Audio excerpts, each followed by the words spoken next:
Ichinausing mayam kamai taunarige mayam ngasise Durga imagi ahanba yumjangba nimito sosti hainaidana ko adu nimituni ko ado tum hogale ai ngontada walking ngak chaluraga daidi lai puja taure irumai thajaraga thabinghang loisalaga ko aduga hangam aigi hangam sida thabado hangam okhag yam chaure mayam ko aduga tab khara amadi nauna thabi piiba ko ado samaina khogi minaw sina nusa sara ko sida ko nungai na thari pan sida harauna nungai na mana sanajabase yam nusiba ko ado nungsasu yam sadori mayam ngasise aduga ai sobri pambisu yam phajare ko na mathang yengasi aduga mayam hojisina ai skin care tobagi ai asiga ai gi toner leire ko asigi ai gi toner sigi ten toner se oina ai sijine ba ko ado yam sathi nungai asi rose ki toner se ado siloraga ai nongmagina routine da ai gi skin care sijina lise sunscreen ga ani khaktane ba ko tai di sijina de do si tai ba khotpa loira tai ba loira matung de ising glass ama hoji thani ba ko ising ji mayam daily ai dum ai ga thapagi mathau tai ba ko do samung tawba ising ja asi se ngon tha yam nungai ji ko gas gumba dum ka ba khotpa do ngon nungai ba yam na ko do ising thakpa se yam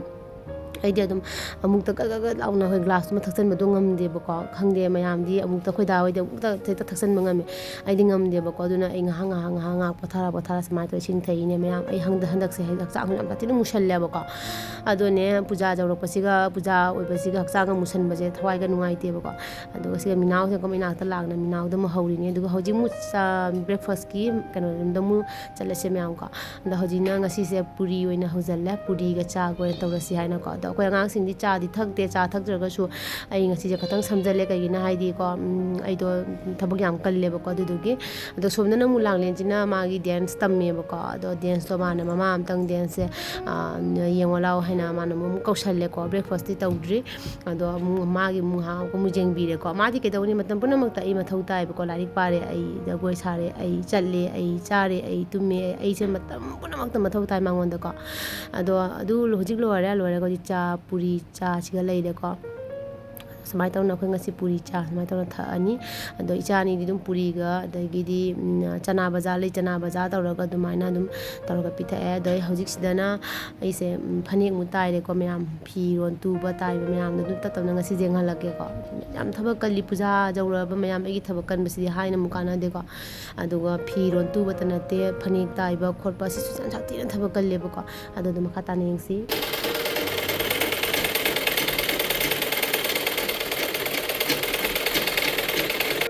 aduga hojik sasigana blouse ne ko si blouse ma su ai tu bolora si blouse actually aina koi ai ita gi damakta aina gift ama khak pi ge na ko aina magi damakta tu bani ko mana si color je pam si color so ina tu biro haina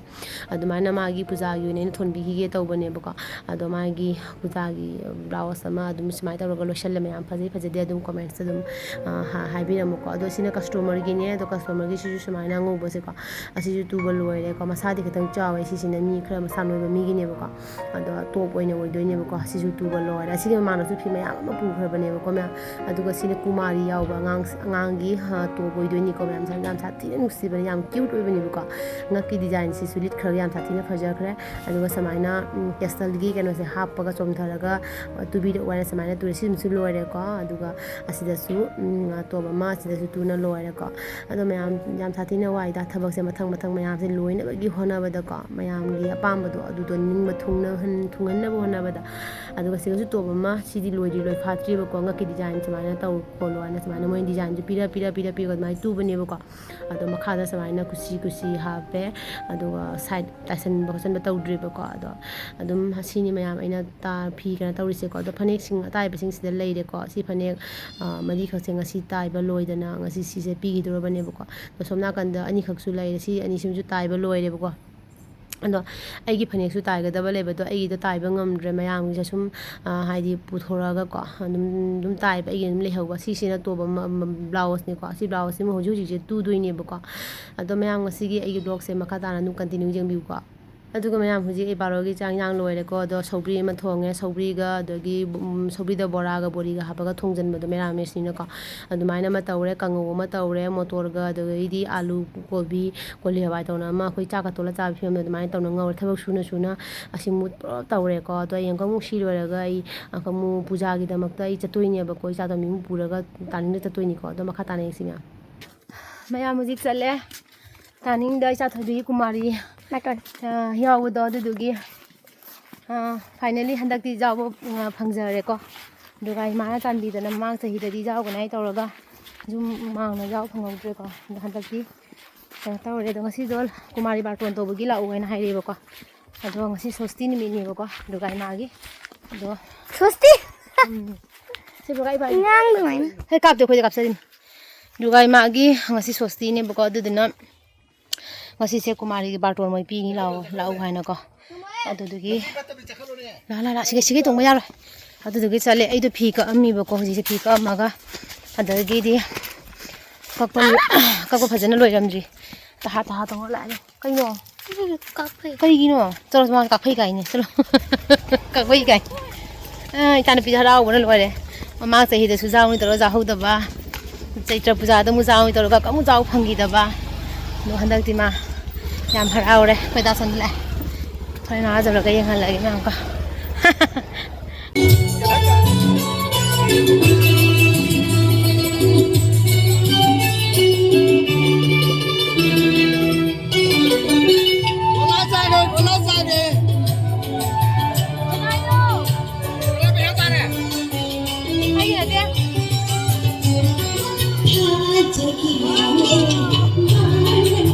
Dugai masih kau, cepat.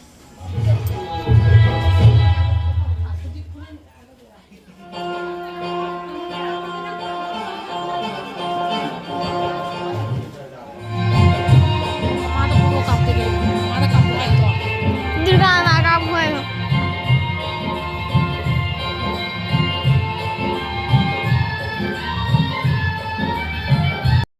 aduga mayam hoji laifam da yaure ko ado laifam da yauraga hoji kumari moi barton tobugi hoji se bamon laktana sem sana tawreba ko do kumari su amam laktaba khotaba ngai thong asin tawre ei cha to mi se am haraure mayam kumari yaw phongba se ko ma ani ra cancel oigiba do adu dona ma thwai se ing nungai jada ba hai tare ko ado handakti phangjaba se am nungai jaba do adu duni ma tawi se aduga siga kumari singi mai gi ahan laman sing mama mapa sing la pa sing do sida leire pham na leire ko ado kumari gi ngasi gi barton to bo pase kamaina tauge habado ai ahan ba yaudoi mina ahan ba khangdoi ni ko ai khangde ko ado cha to mina tawi je ngoma ai ngona langnari ni haba ado nushidra icha he sum tawna sum chawsale haba ko ado mathang jahi dagi di kumari yaw phangdora phangoi doro ko ado dona mayam handaki jahi si madi ma kumari se yaw phang se yam sathina ai nungai bado oi ko mayam aduga mayam hoji kumari barton pibagi khoi se angang je ready leire angang sure ba ko angang tare ni ado leire se dai sida do sina devi gi ima devi gi mama se sari ni ha ba ko sisina makata cham chum na lepu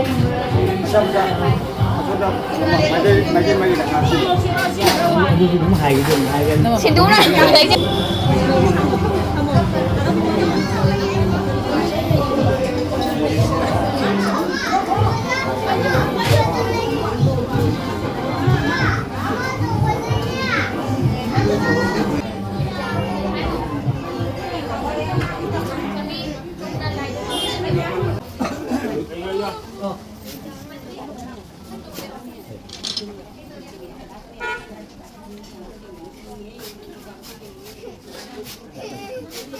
aduga mayam kumari singsiga samaina barton tawraga samaina kwa tangla tawraga dakina tawraga samaina khuramni bako asina hai barton tawbase do moije ngasi dagi devi magi thawai je moida su changba hai tai mo se devi maga pangkhak oirabane bako ngasi dagi ani mangani si ko aduduna moise kai haini lukhak chakhak pijaba yadaba ni mangani se ko moida akoi ishor maina moise khandoini bako aduna khoi mayam na ko amam tawna loina dakina hapa kumari singjiga amam tawna makhong soksara ga khuramini ba ko aduni mayam da samaina tawraga chatnei ko sigi chanabi se khoi sida lei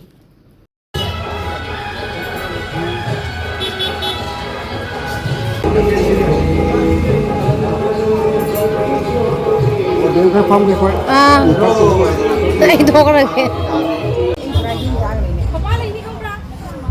kapam daga to hole henga jakalo bane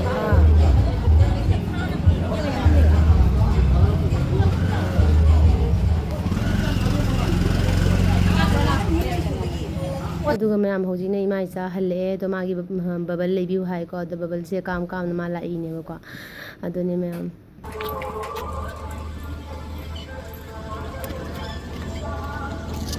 ꯃꯌꯥꯝ ꯍꯧꯖꯤꯛ ꯍꯜꯂꯛꯑꯦ ꯏꯃꯥ ꯏꯆꯥ ꯑꯗꯨꯒ ꯍꯜꯂꯛꯄꯗꯀꯣ ꯀꯨꯃꯥꯔꯤꯒꯤ ꯕꯥꯔꯇꯣꯟ ꯄꯤꯕ ꯈꯣꯠꯄ ꯑꯃ ꯂꯣꯏꯅ ꯍꯜꯂꯛꯑꯦꯕꯀꯣ ꯑꯗꯨꯒ ꯍꯜꯂꯛꯄꯗ ꯐꯅꯦꯛ ꯃꯌꯥꯝ ꯑꯃ ꯄꯤꯁꯜꯂꯛꯑꯦ ꯇꯥꯏꯕꯒꯤꯀꯣ ꯐꯤꯁꯨ ꯇꯨꯕ ꯂꯣꯏꯗ꯭ꯔꯤ ꯑꯩꯅ ꯇꯧꯔꯤꯁꯦ ꯑꯗꯩꯗꯤ ꯉꯁꯥꯏ ꯄꯨꯡ 2ꯗꯅꯤ ꯑꯩꯅ 2 ꯅꯪꯅꯕ ꯑꯩꯅ ꯂꯥꯛꯑꯒꯀꯣ 2ꯗ ꯃꯨꯟꯅꯜꯂꯝꯗ꯭ꯔꯦ ꯄꯨꯡ 4ꯗꯒꯤꯅꯦ ꯍꯥꯏꯅ ꯑꯃꯨꯛ ꯍꯥꯏꯔꯦ ꯑꯗꯒꯤ ꯑꯃꯨꯛ ꯄꯨꯡ 2 ꯑꯃꯨꯛ ꯐꯝꯅ ꯉꯥꯏꯔꯒ ꯂꯩꯔꯦ ꯑꯩꯗꯣ ꯑꯃꯨꯛ ꯌꯨꯝꯗ ꯍꯟꯒꯗꯕꯗꯣ ꯇꯟꯅ ꯍꯟꯗ꯭ꯔꯕꯀꯣ ꯍꯪꯒꯠ ꯍꯟꯗꯥ ꯂꯝꯕꯤꯁꯨ ꯌꯥꯝ ꯐꯠꯇꯕꯅꯤꯅꯅꯦ ꯉꯥꯏꯔꯒ ꯑꯗꯨꯝ ꯂꯩꯔꯦꯕꯀꯣ ꯑꯗꯣ ꯍꯧꯖꯤꯛꯇ ꯂꯣꯏꯔꯦꯅ ꯑꯗꯨꯝ ꯁꯟꯗꯥ ꯇꯥꯔꯦ ꯑꯗꯨꯝ ꯃꯌꯥꯝ ꯁꯤꯒꯁꯨ ꯗꯨꯝꯒꯤ ꯀꯩꯅꯣ ꯇꯧꯔꯦꯕ ꯁꯤꯒꯁꯨ ꯗꯨꯔꯒꯥ ꯏꯃꯥ ꯂꯥꯠꯂꯦꯕꯀꯣ ꯑꯗꯣ ꯍꯧꯖꯤꯛ ꯍꯜꯂꯛꯑꯦ ꯐꯅꯦꯛꯁꯤꯡꯁꯤꯁꯨ ꯇꯥꯏꯔꯨꯗꯣꯏꯅꯤ ꯐꯤꯁꯨ ꯂꯣꯏꯁꯜꯂꯨꯗꯣꯏꯅꯤ ꯀꯣꯛꯀ ꯁꯥꯏꯀꯣ ꯈꯣꯡꯅꯁꯤ ꯂꯥꯛꯏ ꯏꯃꯥ ꯏꯆꯥ ꯖꯍꯥꯕꯨ ꯑꯣꯏꯔꯁꯨ ꯀꯣ ꯗꯨꯔꯒꯥ ꯏꯃꯥꯒꯤ ꯁꯦꯕꯥꯗꯤ ꯏꯆꯥꯅꯨꯄꯤꯁꯦ ꯇꯧꯕ ꯐꯪꯖꯔꯦ ꯃꯌꯥꯝ ꯃꯥꯁꯦ ꯑꯩꯅ ꯗꯨꯔꯒꯥ ꯏꯃꯥꯁꯤꯒꯤ ꯑꯝꯇꯪ ꯁꯦꯕꯥ ꯇꯧꯍꯟꯅꯤꯡꯕꯅꯦꯕ ꯄꯤꯛꯏꯉꯩꯗꯁꯨ ꯉꯝꯍꯧꯗ꯭ꯔꯦ ꯌꯥꯎꯍꯟꯕ ꯆꯥꯎꯔꯀꯥꯟꯗ ꯌꯥꯎꯔꯦ ꯑꯗꯣ ꯁꯤꯒ ꯍꯦꯟꯅ ꯆꯥꯎꯈ꯭ꯔꯗꯤ ꯑꯃꯨꯛ ꯌꯥꯎꯕꯗꯣ ꯌꯥꯔꯔꯣꯏꯗꯅ ꯑꯗꯨꯗꯨꯒꯤ ꯀꯩꯅꯣ ꯇꯧꯋꯤꯅꯦ ꯍꯟꯗꯛꯁꯤꯗꯤ ꯌꯥꯎꯍꯜꯂꯧꯗꯕ ꯌꯥꯗꯕꯀꯣ ꯑꯩꯒ ꯃꯥꯟꯅꯕꯗꯨ ꯃꯥꯁꯨ ꯀ꯭ꯂꯥꯁ 5ꯅꯦ ꯑꯗꯣ ꯏꯃꯥꯅ ꯀꯩ ꯍꯥꯏꯅꯤ ꯏꯃꯥꯅ ꯅꯨꯡꯁꯤꯕꯤꯗꯅꯀꯣ ꯌꯥꯎꯕ ꯐꯪꯉꯦ ꯑꯗꯣ ꯍꯧꯖꯤꯛ ꯃꯌꯥꯝ ꯌꯨꯝꯗ ꯆꯠꯂꯒ ꯃꯈꯥ ꯇꯥꯕ ꯑꯗꯨꯝ ꯃꯊꯪ ꯑꯗꯨꯝ ꯍꯥꯞꯄꯛꯀꯦ ꯉꯁꯤꯒꯤꯁꯦ ꯕ꯭ꯂꯣꯛ ꯑꯣꯏꯅꯀꯣ ꯃꯌꯥꯝ ꯀꯨꯃꯥꯔꯤꯒꯤ ꯗ꯭ꯌꯨꯇꯤ ꯂꯣꯏꯔꯨꯔꯒ ꯑꯃꯨꯛ ꯏꯕꯦꯝꯃꯒꯤ ꯗ꯭ꯌꯨꯇꯤ ꯍꯧꯖꯈ꯭ꯔꯦ ꯍꯟꯗꯛꯀꯤꯗꯤ ꯐꯨꯔꯤꯠꯀꯤ ꯗꯤꯖꯥꯏꯟꯁꯦ ꯐꯖꯩꯅꯦ ꯍꯟꯗꯛ ꯀꯩꯅꯣꯗꯒꯤ ꯖम्मू ꯀꯥश्ꯃꯤꯔꯗꯒꯤ ꯆꯤꯡ ꯅꯝꯈꯥꯏꯔꯒ ꯂꯥꯛꯄ ꯀꯩꯅꯣꯗꯣ ꯃꯥꯟꯁꯤꯜꯂꯛꯑꯦ ꯋꯥꯎ ꯗꯤꯖꯥꯏꯟꯁꯦ ꯁꯀꯥ ꯃꯑꯣꯡ ꯆꯠꯂꯤ ꯍꯌꯦꯡ ꯑꯌꯨꯛ ꯄꯨꯡ 3ꯗ ꯍꯧꯒꯠꯂꯒ ꯏꯔꯨꯖ ꯃꯥꯏꯊꯔꯒ ꯑꯃꯨꯛ ꯏꯆꯥꯅꯨꯄꯤꯁꯦ ꯄꯨꯔꯒ ꯆꯠꯇꯣꯏꯅꯦꯕ ꯀꯨꯃꯥꯔꯤ ꯏꯁꯤꯡ ꯁꯣꯛꯄꯒꯤ ꯄꯨꯡ 4ꯗ ꯊꯨꯡꯗꯕ ꯌꯥꯗꯦ ꯍꯥꯏ ꯅꯨꯡꯁꯨ ꯅꯨꯡꯉꯥꯏꯇꯦ ꯏꯪꯕ ꯐꯥꯎꯔꯦ ꯍꯣꯠꯅꯕꯤꯔꯤ ꯃꯌꯥꯝꯒꯤ ꯃꯅꯤꯡ ꯊꯨꯡꯍꯟꯅꯕ ꯍꯣꯠꯅꯕꯗ ꯃꯌꯥꯝꯒꯤ ꯃꯅꯤꯡ ꯊꯨꯡꯍꯟꯅꯕ ꯃꯥꯒꯤ ꯃꯐꯤ ꯂꯣꯏꯁꯟ ꯐꯃꯨꯡꯒꯁꯦ ꯌꯥꯝ ꯐꯖꯗ꯭ꯔ ꯃꯌꯥꯝꯁꯦ ꯐꯖꯕꯅꯤ ꯐꯖꯖꯒꯅꯨ ꯀꯔꯝꯕ ꯀꯟꯗꯤꯁꯟꯗ ꯑꯩꯁꯦ ꯂꯩꯒꯦ ꯍꯥꯏꯅ ꯀꯩꯅꯣ ꯃꯥꯜꯂꯤ ꯃꯥꯏ ꯌꯥꯝꯅ ꯑꯩꯁꯦ ꯐ꯭ꯔꯤꯗ ꯂꯩꯕꯒꯤ ꯇꯥꯏꯞꯇ ꯑꯣꯟꯂꯥꯏꯟꯒꯤ ꯗꯦꯂꯤꯚꯔꯤ ꯑꯣꯐꯤꯁꯇꯣ ꯃꯥꯟꯁꯤꯜꯂꯛꯏꯅꯦ ꯌꯥꯝꯅ ꯍꯥꯏꯗ꯭ꯔꯅꯦ ꯑꯗꯨꯒ ꯌꯥꯝ ꯍꯥꯏꯗꯅ ꯊꯧ ꯂꯩꯇꯕꯗ ꯑꯗꯨ ꯀꯥꯏꯅ ꯌꯥꯝꯅ ꯍꯥꯏꯗ꯭ꯔꯣꯒ ꯊꯧ ꯂꯩꯇ꯭ꯔꯣ ꯅꯣꯏ ꯇꯧꯔꯤꯗꯣ ꯀꯥꯏꯗꯣ ꯊꯧꯁꯦ ꯁꯨꯃꯥꯏꯅ ꯗꯦꯂꯤ ꯁꯤꯅꯤꯁꯦ ꯍꯣꯏ ꯍꯧꯖꯤꯛꯅ ꯄꯨꯖꯥꯒꯤ ꯈꯇꯪ ꯍꯦꯟꯅ ꯀꯜꯂꯦ ꯑꯗꯨꯒꯤ ꯁꯤꯒꯤ ꯃꯔꯛꯁꯤꯒꯅꯦ ꯑꯩꯈꯣꯏꯅ ꯊꯣꯛꯆꯔꯛꯏꯗꯣ ꯈꯪꯉꯦꯗꯅ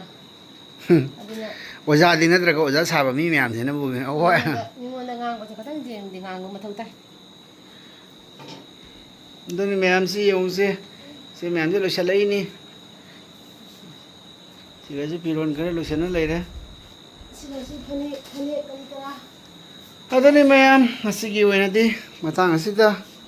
ꯂꯣꯏꯁꯤꯜꯂꯒꯦ ꯏꯕꯦꯝꯃ ꯖꯣꯅꯣꯒꯣꯅꯣ ꯑꯝꯇ ꯁꯛꯑꯝꯃꯣꯗꯅ ꯂꯣꯏꯁꯤꯜꯂꯛꯄꯒꯤ ꯖꯣꯅꯣꯒꯣꯅꯣꯒ ꯁꯛꯅꯤꯡꯗꯦ ꯍꯧꯖꯤꯛꯀꯥꯟꯁꯦ ꯕꯥꯏ ꯕꯥꯏ ꯃꯌꯥꯝ